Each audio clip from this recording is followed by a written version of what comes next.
Catus, Maximus here. I don't talk about Snap-on too much on this channel, but I did pick up this Ratchet for only $8.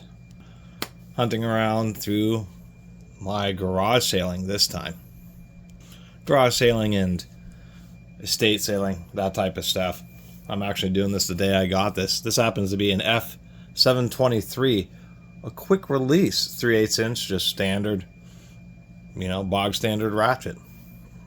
And it is true, whenever I find old tools like this, it happens to be old lady tools. That's what this happened to be. An old lady who was downsizing her house. It actually was a garage sale in a garage and was unfortunately selling a bunch of her husband's old tools. And he did indeed have this for a while. We can see by that backwards figure 4 there. This is from 1984.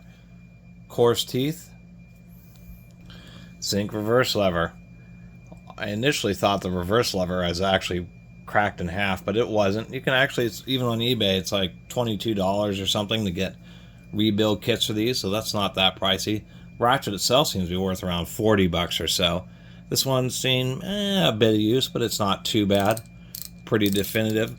This is also example now how not everything is perfect in Snap-on land. As we can see, this retention hole for the retention plate is like really badly misplaced. I'm surprised this screw in here must be like at an angle like that in order to meet up with the hole in the bottom plate. You can see the bottom plate doesn't sit quite flush, although it doesn't sit super flush even on the solid anvil. So Snap-on has always been known for having pretty stiff ball detents. It's actually pretty normal on this solid anvil, but they are known for just extremely stiff ball detents. Many times where if you have oily or greasy hands, you have to use a screwdriver to pry the socket off. Quick release helps answer that problem because it locks the socket on, but you can press a button. The problem is that excessive springs extends to this. This is probably one of the stiffest quick release buttons I've ever pressed, and there's some other tool I reviewed within the last couple of months that was near this level, but this thing, I mean, it is just totally crushes my thumb in. If you held the ratchet like this, I mean, you would really have to hold on to it to depress that quick release button. I guess the bonus is that it will never, you'll basically be guaranteed to never accidentally press that, because a lot of quick release ratchets really like spring on that quick release button. This is super stiff, so when you do put a socket on there, it's really putting a lot of force on that retention ball. And the sockets are true. Well, I guess this is an older Snap-on socket, which doesn't have very deep undercuts. So I'm still able to actually just pull the socket off, which is kind of interesting. Maybe that's why the spring's so stiff, so that the older Snap-on sockets will stay attached to the tool. Actually, I can even pop it on. And usually that doesn't happen. A real properly set up quick release, you cannot press on the ball and have it retract the button. But in this case, yeah, you can.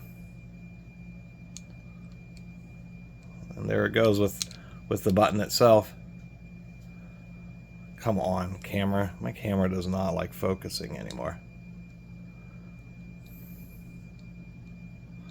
So, kind of interesting. I wonder if that's just by design, but usually the little plunger's designed in such a way that once the quick release button is let out, that ball cannot get pushed back in, and the sockets truly are locked on.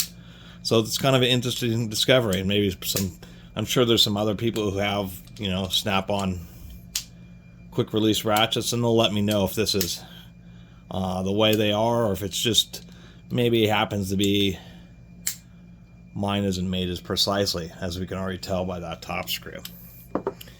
Kind of interesting the way this is set up. They have pretty big holes in top of the ratchets. This is a 1984 F730.